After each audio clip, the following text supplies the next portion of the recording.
Olá, eu sou Inácio Santos.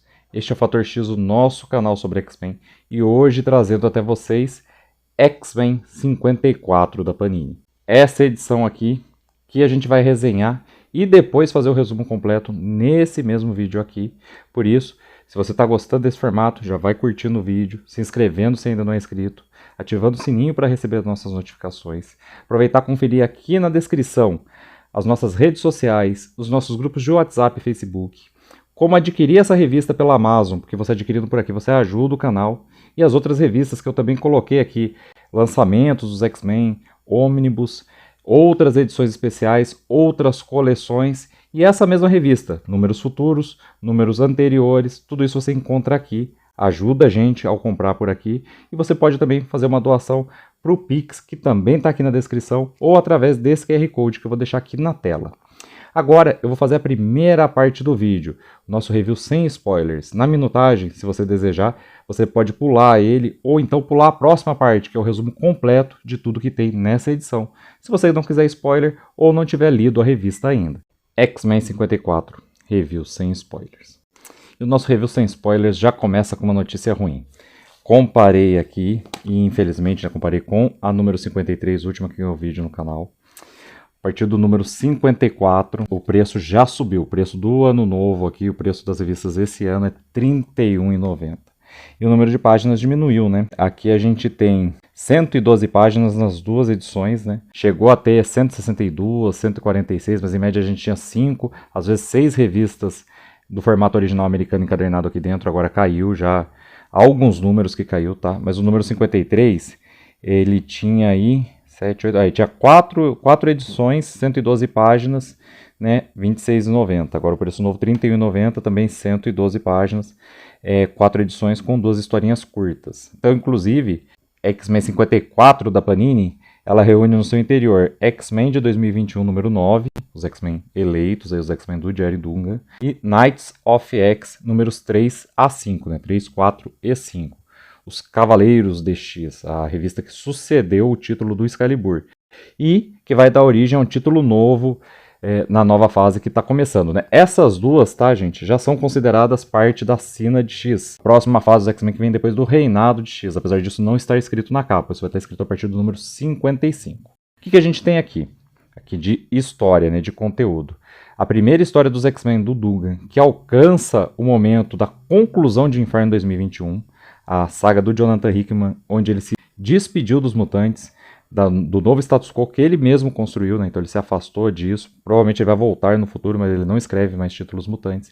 E Inferno 2021 fechou algumas pontas soltas, abriu outras, para deixar aí terreno para os próximos roteiristas. E o Jerry Dungan já começa, nesse número de X-Men, então, revisitando coisas que ficaram abertas ao final de Inferno 2021. Inferno 2021 trouxe o retorno de Sina, né? A mãe adotiva de Vampira junto com Mística, ela voltou dos mortos, trouxe outras pequenas mudanças.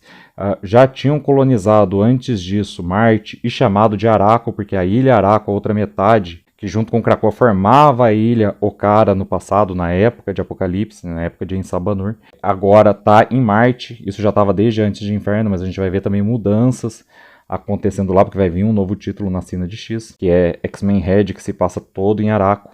Então X-Men prepara um pouco esse terreno, mostra um pouco mais da Orcs, a grande ameaça que também em Inferno 2021 deu um upgrade, deu um salto, a gente recebeu novas informações sobre os objetivos de parte dos membros da Orcs, né? Então ela também vai aparecer aqui. E depois, os 3 números de Knights of X vão concluir a saga e também vão mudar um pouco mais o status quo dos mutantes. Por quê? Porque os mutantes têm protocolos de ressurreição, mas esses protocolos têm algumas falhas. Então, o julgamento de Magneto permitiu aí essa saga, permitiu que algumas dessas falhas fossem corrigidas pela própria Feiticeira Escarlate, e agora mais algumas vão ser corrigidas em Knights of X. Também vai fechar vários dos plots do Extramundo e vai revisitar desde o começo dessa fase, desde o número 1, 2, 3 e 4 da revista X-Men, quando foi apresentado pra gente as 2 minisséries que o Jonathan Hickman escreveu para construir toda essa nova situação dos mutantes, que foi Potências de X e Dinastia X. Então lá a gente tinha um mutante nível ômega desaparecido, ele vai aparecer agora em Knights of X. Depois, nas próprias páginas da revista Excalibur, tinha um reino misterioso do Extramundo que a gente não sabia qual era a sua natureza, por que ele estava lá e por que ele era inacessível. A gente vai ver isso também. E vai ter finalmente o confronto final com Merlin, com Arthur E aí, aqueles que são os Cavaleiros de X, mas que antes, boa parte deles era membro do Excalibur, eles vão fechar todas as pontas soltas e criar um novo cenário para os mutantes dentro do Extramundo. Então isso aí é o que traz Knights of X. A revista termina com 2 historinhas curtas de Marvel's Voices Identity, né, e é uma historinha da Jubileu e outra de uma agente da Atlas chamada Onda, uma agente que é filipina, mas que é muito fã do Bishop.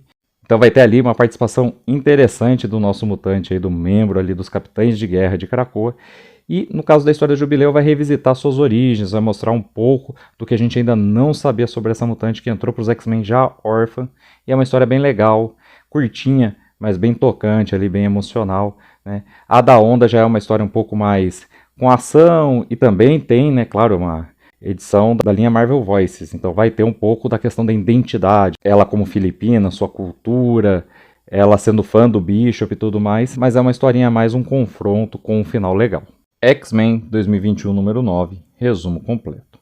E aqui a gente tem então a revista mensal dos X-Men lá nos Estados Unidos alcançando os eventos logo após Inferno 2021. Nessa revista a gente vai ver que Sina já está ressuscitada, né? A gente vai ter inclusive uma aventura no espaço na base dos Guardiões da Galáxia, com Vampira e seu marido Gambit, indo até lá para tentar descobrir onde está localizado Cordyceps Jones e o mundo de jogos. Se você está acompanhando essa coleção dos X-Men, esse alienígena, esse fungo alienígena que está instalado no corpo de um astronauta, ele está promovendo jogos numa espécie de cassino espacial, onde a principal aposta é quem consegue destruir o planeta Terra. E a maior parte das ameaças enviadas ao planeta Terra por ele foram confrontadas até agora pelos X-Men. Os X-Men não sabiam de onde essas ameaças estavam vindo, mas receberam uma dica do Alto Evolucionário, que também foi um dos adversários recentes deles, mas que trocou a informação por uma amostra do DNA de Synchro, né, um mutante que está se revelando cada vez mais poderoso nas fileiras dos X-Men. Então, interessou para o Alto Evolucionário e em troca ele deu essa informação para eles. Eles foram procurar esse mundo de jogos. Então, eles vão até onde estão instalados os Guardiões da Galáxia e onde também está instalado boa parte da escória da galáxia, né? Porque os Guardiões da Galáxia sempre atraíram todo tipo de criminosos ao seu redor.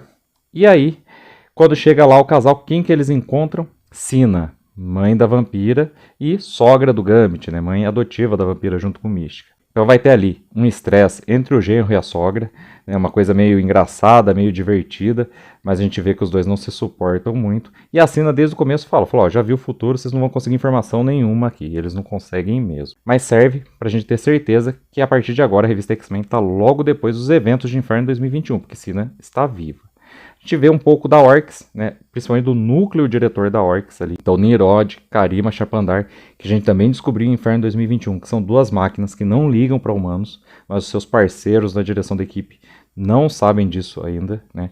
Parceiro na direção da equipe, parceiros na direção da organização, né? Que a Orcs é bem maior que uma simples equipe. O Dr. Êxtase está ali, está defendendo diante da Dra. Alia McGregor e do Killian Devo, que são os 2 doutores que coordenam a Orcs, que eles deveriam recrutar o MODOK. Essa moção passa, então ele vai lá com o Nirod recrutar o MODOK, que foi inimigo dos X-Men na edição passada, em X-Men 53 da Panini. Vão conseguir. E a gente vai ver um pouco de Tempestade no planeta Araco, também iniciando ali o que vai ser a busca à Raiz Vermelha, aquela que também já foi a voz de Araco. Araco é uma ilha que, junto com Krakoa, antes ela e Krakoa eram a mesma ilha, que se chamava Okara. O Apocalipse, inclusive, depois de partir do Egito, ele reuniu um grupo grande de mutantes que ele levou para essa ilha mutante, que Okara era uma grande ilha viva. Essa ilha foi partida, metade é Araco, metade é Krakoa. Krakoa você já conhece, é onde os mutantes estão vivendo agora, os X-Men estão vivendo agora. E Araco, se você está acompanhando a revista, você também já conhece, é a outra metade que foi jogada no Extramundo, voltou recentemente com vários mutantes. E desde que os X-Men colonizaram Marte, Araco está instalado em Marte, inclusive o planeta todo passou a se chamar Araco. E do mesmo jeito que Krakoa tem sua voz, que é o mutante Cifra, que é capaz de entender qualquer linguagem, Araco tinha suas vozes. Bey, a Lua Sangrenta, que agora vive em Krakoa porque se casou com Douglas Hansen, o Cifra, e Raiz Vermelha, uma mutante ali vegetal que ficou presa durante X de Espadas lá no Extramundo. Ela é prisioneira do Mad Jim Jaspers. Então a gente vai ver a Tempestade iniciando ali o recrutamento. Ela tenta convencer o Grande Anel de Araco disso, não consegue, mas ela vai então atrás do Shiro Yoshida, o Solaris, que está instalado em Araco porque ele mantém vigilância sobre Fei Long. membro da Orcs, que fez uma base em Phobos, uma das luas do planeta, né? Então o Shiro se instalou ali, inclusive ele já teve seu território questionado pelos Araki, acabou tendo que matar um deles, né? Depois eles pararam de importuná-lo, ele vai contar isso para a Tempestade. E quando a Tempestade vem recrutar ele fala, olha, beleza, inclusive eu já recebi um sinal, e vai mostrar para ela. Ele plantou uma planta que ele trouxe da terra no solo de Araco. E essa planta cresceu, virou uma árvore no formato do rosto da raiz vermelha. Quer dizer, Araco está deixando bem claro o que ela quer. Ela quer o resgate de sua voz, quer que ela seja trazida de volta do extramundo. E é assim que acaba X-Men 2021, número 9. Knights of X, Cavaleiros de X, 3, 4 e 5. Resumo completo. Então aqui a gente tem a conclusão dessa série, que é a continuação dos eventos de Excalibur. Aqui é importante lembrar, essa série vem, né, ela teve 2 números publicados em X-Men 53 da Panini, mas ela é a continuação dos números anteriores da revista Excalibur, que começou junto com essa fase de Krakoa. Então tem várias pequenas coisas que aconteceram em Excalibur que refletem aqui. E tem coisa que remete até aos 4 primeiros números da revista X-Men, com Dinastia X e Potências de X. Lá, bem no comecinho, a gente viu quando os mutantes fizeram, assim que eles se estabeleceram em Krakoa, um inventário do seu principal recurso, mutantes de nível ômega. Quais eram os mutantes mais poderosos do universo Marvel e onde cada um deles estava. E por que isso é importante? Porque havia um mutante desaparecido. Absalom Mercator, o Sr. M, que aparecia nas páginas da revista X-Factor do Peter David. O Absalom Mercator não foi localizado no começo de Krakoa, e pouco depois, conforme as aventuras do Excalibur começaram, e eles começaram a se aventurar no Extramundo, a gente foi sendo apresentado às províncias do Extramundo. E tem uma província com o nome do sobrenome do cara, tem uma província de Mercator ali, que ninguém sabe a origem, que fica fechada. A gente viu em Knights of X 1 e 2 que o Merlin, ele usurpou ali o controle do Extramundo, que antes estava nas mãos de Opauluna Saturnine, né? O Merlin passou a se tornar o Magestor Omniversal no lugar dela. Desde que ele está controlando o Extramundo, ele chamou todos os líderes das províncias para jurar lealdade a ele. E o líder de Mercator não apareceu. Apareceu o Mad Jim Jaspers, que é líder do mercado, né? Existe um mercado extraplanar no Extramundo, que é um reino, uma província em si mesma, e o Mad Jim Jaspers é um mutante, com poder de alterar a realidade, que governa o mercado. Então ele veio, e aí o Merlin já revelou, falou, ó, mas o outro mutante que governa uma província, o Absalom Mercator, não apareceu. Então a gente já ficou sabendo onde é que estava o mutante desaparecido. Agora, por que ele está lá? Como que ele foi parar no Extramundo, né? Então isso vai ser explicado pra gente. Vai ser explicado como? A edição passada terminou com os Cavaleiros de X se dividindo. Aparentemente em 2 grupos, mas a gente pode contar um terceiro. Acontece o seguinte, a Capitã Britânia foi até Sevalit, o reino dos vampiros, procurar Morte, o filho de Apocalipse, o Cavaleiro da Morte original, para ver o que ele sabia dos planos de Apocalipse e sobre os conhecimentos que Apocalipse tinha acerca do Portal do Destino, que é o principal recurso ali sendo procurado pelos mutantes no Extramundo, né? Inclusive é o motivo, é o que permitiu, através de um encanto, que a própria Capitã Britânia conseguisse trazer alguns cavaleiros, que são os Cavaleiros de X, lá de Krakoa, porque na verdade o Extramundo está separado de Krakoa nesse momento. O Merlin destruiu o único portal que ligava os 2 lugares. Foi através dessa história, né? A Roma Regina, ela tem o poder de contar histórias, e conforme as histórias vão sendo contadas, elas meio que vão se tornando realidade. Então ela começou a contar a versão mutante da busca pelo Grau. E o Grau dos mutantes é o Portal do Destino. Inclusive, para não ficar me alongando muito sobre o que é o Portal do Destino, eu vou deixar nas telas finais o nosso vídeo sobre a saga do Portal do Destino, para você entender tudo direitinho. Mas seguindo aí, o Portal do Destino é um item mágico que já foi dado aos mutantes por Roma Regina, e que tem muita importância, principalmente na fase Claremont, tá? Só para o resto você vê lá no vídeo. Mas então eles estão nessa busca, foram atrás do Cavaleiro da Morte, que podia esclarecê-los sobre essa questão, e eles já estão há um tempo tentando decifrar o Grimório de Apocalipse, né? O livro de feitiços de Apocalipse, que ficou com o Richter, o Julio Esteban Richter, que, apesar de ser mexicano, tem uma descendência que remonta à Europa, porque a gente descobriu que ele é descendente dos druidas, e que por conta dessa descendência ele tinha afinidade com magia, e o Apocalipse tornou ele seu sucessor, deixou todos os seus livros de magia para o cara, antes de partir para o próprio Extramundo, só que ele não está ali nessas províncias, né? Ele está mais além em Amente, onde ele vive com o resto da sua família, exceto pelo Cavaleiro da Morte, que ficou em Sevalit porque virou um vampiro. Então eles vão procurar o Cavaleiro da Morte para ver se ele consegue decifrar o Grimório de Apocalipse. Uma parte do Grimório já foi decifrada pelo Cifra e pela Bey, mas mesmo assim a história contada lá não faz muito sentido. E aí o Morte vai contar para eles. A verdade é que nos primeiros dias de Krakoa, Absolom Mercator foi recrutado por Apocalipse. Ele ganhou uma província no Extramundo, onde ele guarda o próprio Portal do Destino que eles estão procurando. E ele tem o poder nível ômega de transmutar a matéria do jeito que ele quiser. Isso vai ser importante mais adiante também. Bom, a província dele está fechada, é por isso que o cara também não sai para participar de reunião nem nada disso. E segundo o Cavaleiro da Morte, apenas um sacrifício pode abrir a passagem para Mercator. Mas como eu disse, a equipe foi dividida em 3. Quem que são essas outras 2 equipes? O Shogo, filho da Jubileu, que é humano, né? É o filho adotivo da Jubileu. Mas que no Extramundo ele assume a forma de um dragão, porque as crianças têm uma conexão muito mais profunda com as fadas, e no caso delas, seus sonhos viram realidade, então lá o Shogo se torna um dragão. Ele ficou em segurança, foi um pedido, né? A Jubileu acabou ficando para trás quando os Cavaleiros de X vieram, então foi um pedido que a Capitã Britânia concedeu a ela, ela guardou o Shogo, manteve ele em segurança com a Roma Regina e o Pauluna Saturnine. O problema é que elas são 2 pessoas que não são muito de confiança, mas ele está longe da ação, separado delas, né, separado das 2 equipes, mas a Pauluna e a Roma Regina ficam mostrando a história para ele no poço de evidência da Roma. Então a criança vai vendo tudo ali, vai aprendendo coisas, porque elas dizem que o Shogo tem que aprender coisas para se tornar um dos Cavaleiros de X. E a outra equipe é a equipe ali meio liderada pelo Gambit, meio liderada pela Rachel Grey, que vai até o mercado tentar salvar o Mad Jim Jaspers, porque ele foi deposto pelo Merlin, né? O Merlin falou que ia fazer o mesmo com o Mercator, mas o Mercator não veio na reunião, e ele vai ser executado em praça pública. Então tem uma equipe para libertar ele ali, a outra foi para Sevalit, que foi a história que eu contei agora, e o Gambit tá usando suas cartas, está carregando cartas de energia, que é o seu poder, que quem conhece o Gambit sabe que ele faz isso, mas já faz um tempo que ele está usando cartas diferentes. Por quê? Porque ele roubou o tarô que era usado pelo Pauluna Saturnine lá na Cidadela Estelar. Então ele está carregando de energia do seu poder mutante cartas mágicas, né? E ele está usando cartas com os arcanos do tarô contra seus inimigos. O Mad Jim Jaspers está para ser executado, eles têm que evitar isso de todo jeito. Eles estão tentando salvar todos os mutantes que estão sendo caçados pelo Merlin e pelo Arthur.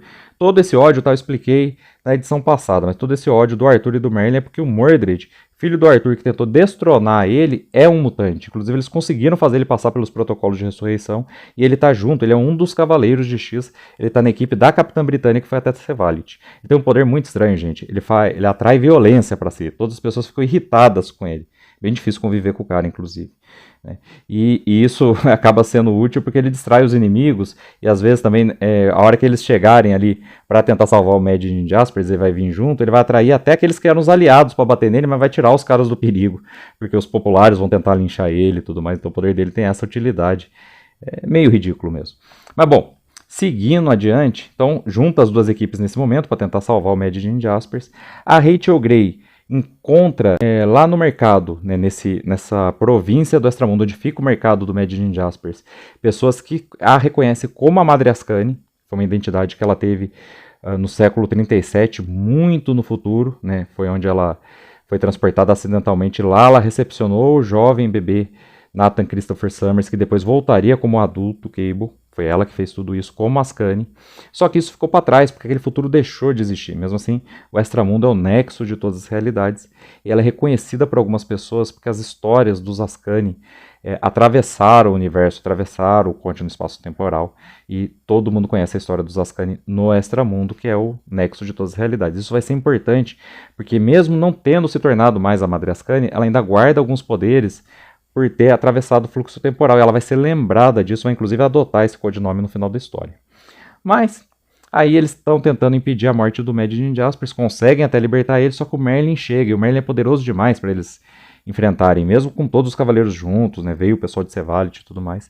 E o Gambit está lá, disparando cartas de tarô com os arcanos, né, carregados de energia mutante. E eles já estão a par que apenas um sacrifício pode abrir as portas de Mercator, o reino onde está escondido o Portal do Destino e que é governado por um mutante, Absolom Mercator. Né? Quem interpretou isso no livro foi o Cavaleiro da Morte, que está preso lá em Sevalit. Que os vampiros não traíram, não entregaram ele para o Merlin porque ele é um mutante, porque ele também é um vampiro, mas mantém ele preso durante a guerra e ele não quis escapar de lá. que o Gambit faz? Quando ele vê o Merlin chegando, eles precisam ganhar tempo e eles também precisam de um sacrifício. O Gambit fala, não, pera aí, eu já sei o que fazer. Pega a carta da morte do tarô, fala, morte não é morte de verdade, é transformação. Carrega de energia e joga contra o Merlin. O Merlin rebate, acerta o Gambit e ele morre. Pois é.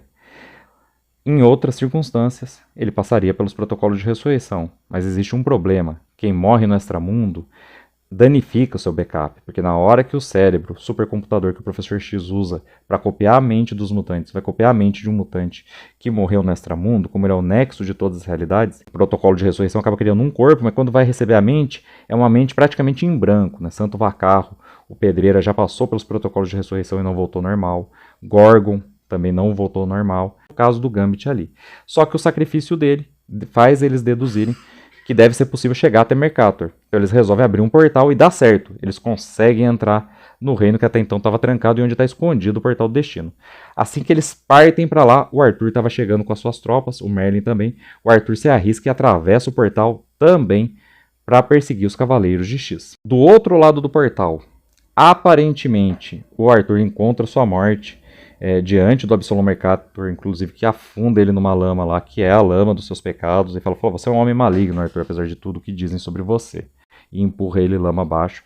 Seus guerreiros parecem morrer também. Cada um dos Cavaleiros de X vão sendo confrontados com visões diferentes, né? Como o Portal do Destino faz, a gente já viu hoje Capitã Britânia, mas que já foi a Psylocke dos X-Men, ela que já manipulou o Portal do Destino no passado. E é por isso que é importante você ver o nosso vídeo sobre a saga do Portal do Destino. E ele mostrava inúmeras possibilidades. E quem o atravessava ganhava uma nova vida, como se fosse uma tábula rasa, né? Então o Portal do Destino tem toda essa importância.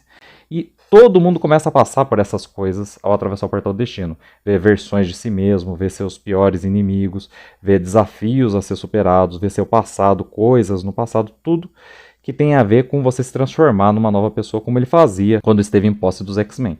Só que eles não entraram no Portal do Destino, eles entraram no reino de Mercator, né? E logo vai vir a explicação. A Rachel Grey vai entender tudo, vai conectar todos eles telepaticamente, vai meio que resgatar um a um os Cavaleiros de X, e aí o que a gente vai ficar sabendo?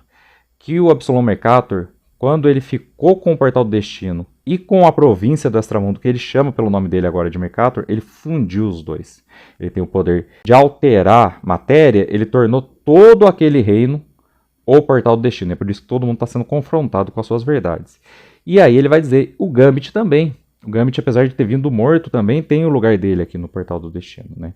Então a gente vai ver, quando a equipe se reúne, a Rachel Grey e a Capitã Britânia finalmente ficando juntas, que está rolando um clima entre as duas desde o começo da saga, elas vão finalmente se resolver, outras pessoas se resolvendo, colocando as coisas meio que em dia, e surge um castelo de cartas. Quem que pode estar nesse castelo de cartas? Só pode ser o Gambit, né? Então eles vão para lá procurar a alma do amigo morto, que também atravessou junto com eles. E o Shogo está indignado com o que a Roma Regina e a Opauluna Saturnine mostraram no posto de evidência e decidiu, então, partir para lá também na hora que o portal foi aberto. E elas foram junto com ele. Então ele também está lá nessa província do Extramundo, né? O filho da Jubileu transformado em dragão. E o Merlin também se arriscou a passar. Então tá todo mundo indo para o confronto final. No castelo, os Cavaleiros de X encontram várias estátuas do Gambit. Estátuas ali de variantes dele no multiverso, né? E uma delas, inclusive, é dele como Cavaleiro da Morte, que ele já foi Cavaleiro da Morte no universo Marvel 616. E aí é que a gente vai ver a Ascani usar seus poderes, a Rachel Grey, a Fênix 2. Por quê? Um dos poderes dela, como ela ficou perdida no corte no espaço temporal, é justamente ver possibilidades, ver o que as pessoas podem se tornar. Essa visão cronal que ela tem, ela usa inclusive para reconstituir eventos, né? Ela olha lugares, cenas de crime e vê quem esteve ali antes, o que aconteceu antes. Só que num lugar que é uma intersecção do multiverso, ela vê várias possibilidades, que é também o problema dos protocolos de ressurreição. Só que ela tem discernimento, ela consegue encontrar qual dessas versões do Gambit que estão representadas ali é o Gambit deles. E aí eles vão resgatar esse Gambit. Ele tá na forma de Cavaleiro da Morte, porque ele tá um pouco confuso por sua morte, né, pelo jeito com o qual ele morreu, mesmo ele tendo decidido se sacrificar. Mas com a ajuda da Rachel Grey, que vai fazer ele reviver o momento em que o Solaris libertou ele da sina de seu Cavaleiro da Morte, isso lá em X-Men 66, do volume 1 da Panini ainda. Né? Então ele vai conseguir, ao rever esse momento em que o Shiro Yoshida queimou de dentro dele toda a semente da morte, fez ele voltar ao normal, ele volta ao normal no extramundo também, e dá de cara com Vampira. Inicialmente a gente acha que é uma ilusão, ele acha que é uma ilusão também. Mas aí não.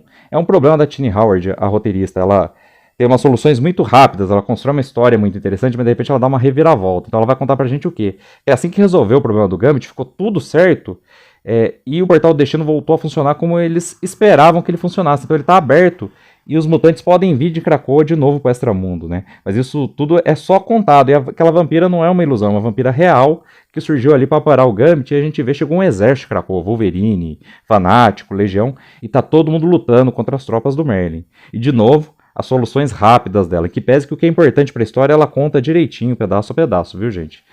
Ela não é muito boa com ação, mas essa história ficou bem interessante, porque ela vai virar a página, a gente vai virar a página e ela vai dizer assim, ó, um confronto depois, Merlin foi derrotado, é prisioneiro, e deu tudo certo aqui. E aí eles vão contar que agora, com a província de Mercator, que é o Portal do Destino, e o Portal do Destino sendo reconstituído, agora qualquer telepata pode localizar a mente correta do mutante ali, porque o Portal do Destino fazia isso, mostrava inúmeras possibilidades, e filtrar para que ele passe pelos protocolos de ressurreição.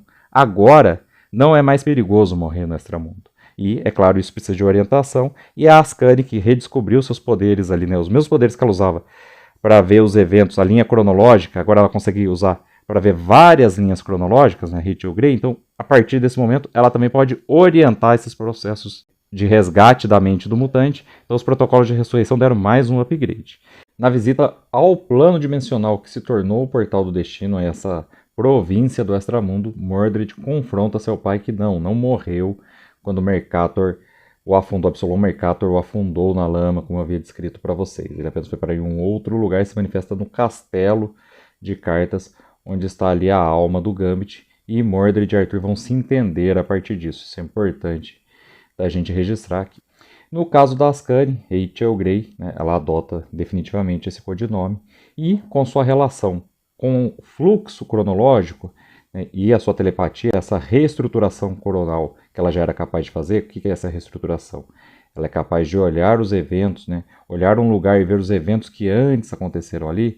No Extramundo isso ganha um novo significado, pois existem míriades de possibilidades. Então isso é importante, porque a tropa das Capitãs Britânia, essa nova tropa, que substituiu a tropa antiga, onde todos os capitães, no caso todas as capitãs, são baseadas, né, a capitã primordial passa a ser a Elizabeth Braddock, que antes era o irmão dela, o Brian Braddock.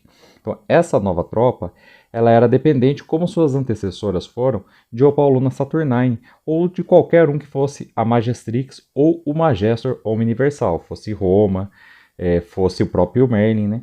Por quê? Porque essas pessoas orientavam a ação deles. A partir de agora, não, eles são autônomos, porque com a ajuda da Ascani, sendo capaz de ver todos os conhecimentos do Extramundo, ver todos os caminhos que as linhas temporais podem tomar, a tropa das Capitãs Britânia pode tomar suas próprias decisões. Então, a história se conclui. A partir de agora, a tropa das Capitãs Britânia opera apenas liderada pela Capitã Britânia primordial, Betsy Braddock, da Terra 616, e sua companheira, a Ascani, que é capaz ali de entender quais são os rumos, quais são as ações a tomar a partir de agora, usando justamente o seu poder e sua experiência no fluxo cronológico. Então a revista vai terminar com a Capitã Britânia desvinculando sua tropa tanto do comando de Roma Regina quanto da Opauluna Saturnine. E vai também aproveitar para executar o Merlin, que pese que a cena em si não é mostrada, né? Mas a gente vê que ela fala que, mesmo sabendo que ele vai voltar em algum momento, ele é perigoso demais para ficar vivo. E a gente termina a revista com um novo começo, então para a tropa das Capitãs Britânia, para os próprios Cavaleiros de X e para os protocolos de ressurreição de Krakoa. Lembrando que nessa nova fase, a Capitã Britânia Betsy Braddock passa a ter uma revista solo, né? Então provavelmente esse é o alicerce da revista solo, esse novo status quo de independência de toda a tropa perante os anteriores, né? Aqueles que foram ou Magistric Omniversal ou Magestor Omniversal, mas aqueles que regiam o Omniverso a partir do Extramundo. Isso não existe mais. E aí a gente tem duas histórias curtas de Marvel's Voices Identity 2021. A primeira é sobre a Jubileu. Já falei para vocês aqui, mostra a Jubileu indo ao túmulo dos seus pais, os seus pais biológicos, aqueles que a gente não conhecia, né? A gente na história, quando a Jubileu é apresentada, a gente sabe que ela já é órfã há um tempo, que ela é adotada, inclusive os pais adotivos da Jubileu são mortos. E a gente é apresentado muito pouco a eles são muito pouco citados, mas eram os pais adotivos. Então agora a gente vai ver flashbacks mostrando como era a sua família biológica, os costumes, o fato dela já desde pequena ser uma rebelde e que agora ela é mãe. Inclusive, apesar de remeter à sua família biológica, ela é mãe adotiva do Shogo, né? Então a gente vê ela com sua família, com o Jonathan Starshimori, o Câmara, que é ali seu companheiro, junto com o Shogo visitando o túmulo dos pais dela e ela ali reconhecendo, né, o quanto ela deve a eles e o quanto está sendo difícil agora ser mãe, mas que ela vai tentar manter as tradições da família, que tem origem asiática e uma origem que ela remete pouco a ela. Então a gente vai ver ela assumindo esse compromisso e levando sua nova família adiante. A outra história é com o Lucas Bishop, que pese que ele não é o protagonista. O protagonista é uma agente dos agentes da Atlas, a personagem conhecida como Onda, que tem o poder ali de controlar a água e que é muito fã do Bishop. Então ela é filipina, a gente vai ver muito da cultura dela, inclusive na história, ela está preparando ali, eu entendo que é o avô dela, ela fala meu Lolo, não sei se é essa a pronúncia correta, mas está preparando um jantar, ela está levando as coisas e encontra o Bishop precisando de ajuda para resolver um confronto, ela é muito fã dele, ajuda e ainda convida ele para jantar no final, e aí a gente pode ver um pouco do que é a representação de outras culturas, né? Um pouco de alteridade também nessa revista em quadrinhos. É uma história mais de aventura, não é tão emocional quanto a do Jubileu, mas também conta mais uma parte importante de tudo que compõe o universo Marvel, e eu gostei bastante dessa edição. Inclusive eu gosto sempre que aparece essas histórias de Marvel's Voices Identity, todas elas. Há também sobre os indígenas, né, que mostrou o Forge, ela era mais para engraçada, mas gostei também. Então, essa última história é realmente a última história encadernada no volume, e com ela a gente encerra X-Men 54 da Panini e encerra o vídeo de hoje do canal Fator X. Espero que você tenha gostado. Se você gostou, volto a lembrar, aproveite e curtir o nosso vídeo, se inscrever se ainda não é inscrito, ativar o sininho para receber as notificações e, com as notificações ativas, volte para os nossos próximos vídeos. Eu espero você de volta para todos eles. Então até lá e um grande abraço!